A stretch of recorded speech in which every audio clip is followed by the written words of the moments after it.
Josh Gates from Travel Channel's Expedition Unknown, and you're listening to Into the Other Side Paranormal Talk Radio.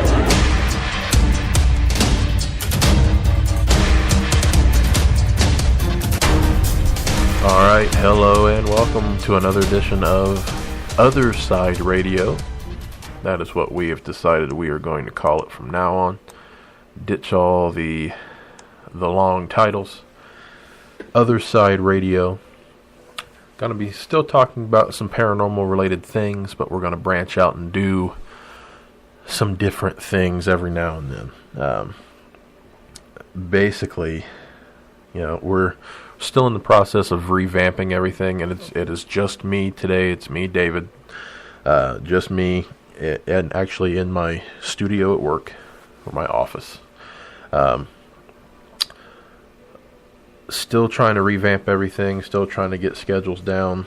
I have had some pretty nasty health issues for probably the last 9 months or so that are starting to all come right down Main Street here. Trying to deal with those, trying to figure things out, but we will get everything together sometime this year and get this going again. But like I said previously, I'm going to try my best to come on here occasionally and just give some updates and things and continue to have some form of content on here. So for those who still listen and appreciate what we do, know that we appreciate you, and thanks for being patient with us while we try to sort everything out. Updates on me, other than the health thing. Still trying to work on some of our projects here, including getting this radio show back to where it needs to be. Just going to take a little bit of time. I have also, for those of you who have heard on here before us talk about Resident Undead, group of our friends, I have taken on being a part of the RU film crew. So not only am I working on things for WCHC TV, working on projects for Other Side Studios, but I am also going to be working on projects with Resident Undead from here on out, unless they fire me. But hey, that I don't think that'll happen, but I guess if I do something really, really bad, it could. But yeah, that's the biggest update on me. Just adding on another project to keep me busy. Like I said, with the health issues that have been going on, it's been kind of hard, but I try to persevere and get through everything. But it's a pretty exciting time for David. So look for that. We just filmed the first episode of the new season, which is called Strong. Episodes from last season are still being worked on and will be released as we go on through 2017. So look forward to those. The other thing I want to talk about, I've got one little article that I want to go over and just kind of read through. It's interesting. It's about some influential figures in ghost hunting history.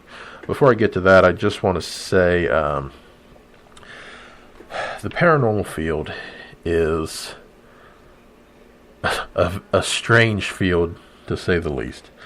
There are so many people that are doing this more than ever before. Attribute that to TV shows or personal experiences or what have you, but there are a lot of ghost hunters out there.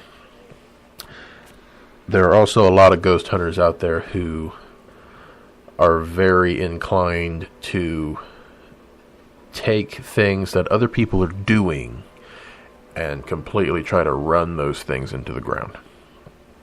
Some of those things include paranormal events, whether it be public ghost hunts or anything along the lines of conventions or pretty much anything like that.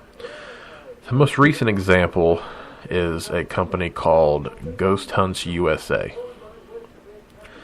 It's a company here in the United States that has a pretty good number of different paranormal locations that they host public events at. They provide dinner, ghost hunt, sleepover, breakfast in the morning. Pretty well.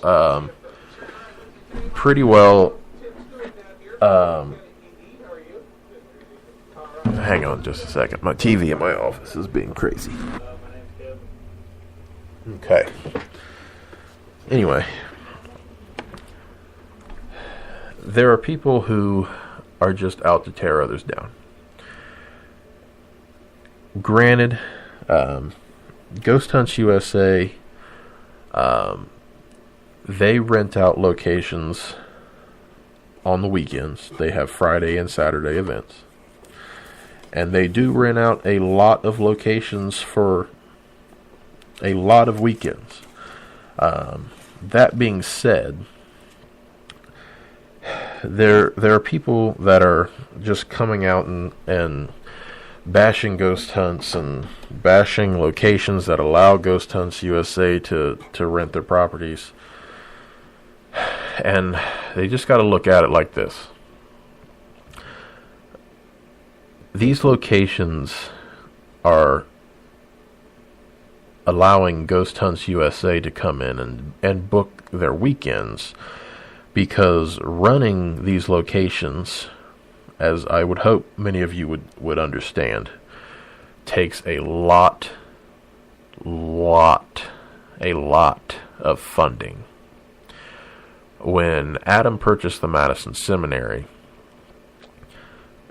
it was in need of a lot of work, a lot of repairs, a lot of supplies, and a lot of work has been done to Madison Seminary.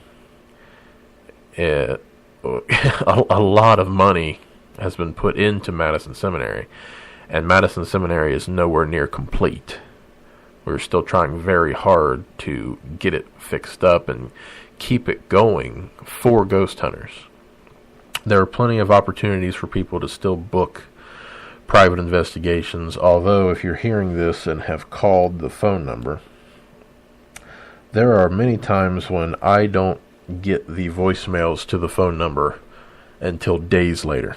For whatever reason, the Google Voice app is not functioning for me very well currently. So I don't know if I need to talk to Google Voice or whoever about that, but I will typically get an email, not all the time, but I'm trying to keep up with checking the Google Voice app to see if there have been any voicemails or anything like that. So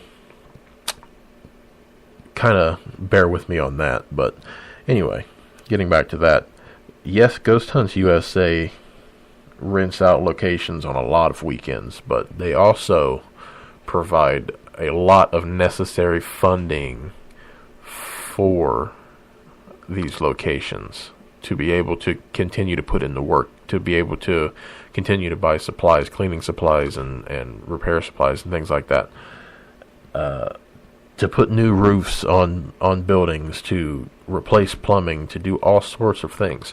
That's not free. And it's the same people that you'll see posting online of, well, we shouldn't have to pay to go to investigate places. Well, if that's how you feel, by all means, but you coming into these locations and using their utilities and whatever else, you really expect to not have to pay for something like that? And if there is no funding, these locations don't exist anymore. Short of you finding just an abandoned place to wander into and risk arrest, you have these locations to go ghost hunting in, but there is a fee for the main fact of these places need to have funding to be sustainable and to remain open for the public to come in and enjoy. But I'm not gonna continue to go out on that, because I know I'll probably already get some negative response from that, but by this point I don't really care. People always take one side of any story and run with it as absolute truth when they don't even try to inquire about the other side of the story. So, any questions with any people involved, reach out, ask them, and I'm sure you'll get all kinds of answers, and I guess it's up to you to decide what the truth is. Anyway, moving on. This article I found, the six greatest and most influential ghost hunters in history. It's just a list of people on here now, and obviously there have been a lot of influential ghost hunters through history, but these are just the six that this article wanted to focus on. Just starts out, these days the popular image of ghost hunters is influenced by primarily American paranormal TV shows of alpha personalities dripping in gadgets and gritty determination to see off the surprisingly large numbers of demonic entities they encounter. But ghost hunting and investigation into haunting hasn't always been like that. And here's the six that they have come up with. Catherine Crowe, who lived from 1803 to 1876. Arguably the person who started it all, Catherine Crowe wasn't given to staking out haunted houses, but collected all kinds of spooky tales that made up her groundbreaking book, The Night Side of Nature, published in 1848. The book is a veritable cornucopia of apparitions, hauntings, premonitions, and strange dreams. It was just a collection of strange stories, though. Mrs. Crowe also called on science to get down from its high horse and take physical research seriously. Her book remains influential today. Next on the list, F.W.H. Myers, who lived from 1843 to 1901. Along with Henry Sidgwick, Frank Podmore, and Edmund Gurney, F.W.H. Myers was a founding member of the Society for Physical Research. Psychical Research, as I can't understand things today. Established in 1882 as one of the first organizations to investigate psychic phenomenon in serious and scientific manner. Myers was a student at Cambridge, and whilst there was a member of the Cambridge University Ghost Club. His research was extensive, from investigating mediums in the 1860s to Phantasms of the Living, co-written with Frank Podmore in 1886. The extensive book was a study on apparitional sightings. His classic Human Personality and Its Survival of Bodily Death was published posthumously in 1903, comprising of his findings via investigations through the SPR. Elliot O'Donnell lived from 1872 to 1965. Born in Ireland, O'Donnell lived in America and Britain. He worked variously as a Chicago cop, school teacher, World War I soldier, actor, and later an author. Ghosts featured heavily in his life from an early age. At 5, he saw an apparition open his nursery door and enter the room just after he had been put to bed. Even earlier than that, when he was 6 months old, his family home was plagued by a haunting. Around the same time, his father had been robbed and murdered in Egypt. Ghosts never seemed to be far away throughout the duration of O'Donnell's long life, as recounted in his books. One colorful early experience has him being strangled by an entity in Dublin. Harry Price, who lived from 1881 to 1948. Price is a highly controversial figure, as some regard him as a fraud interested in only self-publicity, while others see him as a pioneer. He is most commonly associated with the famous Borley Rectory case, the Ghost Club, and the establishment of the National Laboratory of Psychical Research. Prince was involved in numerous famous cases, including investigating Helen Duncan, the last woman tried under witchcraft laws during World War II, Geoff, however that's G-E-F, the talking mongoose from the Isle of Man, and the R101 case in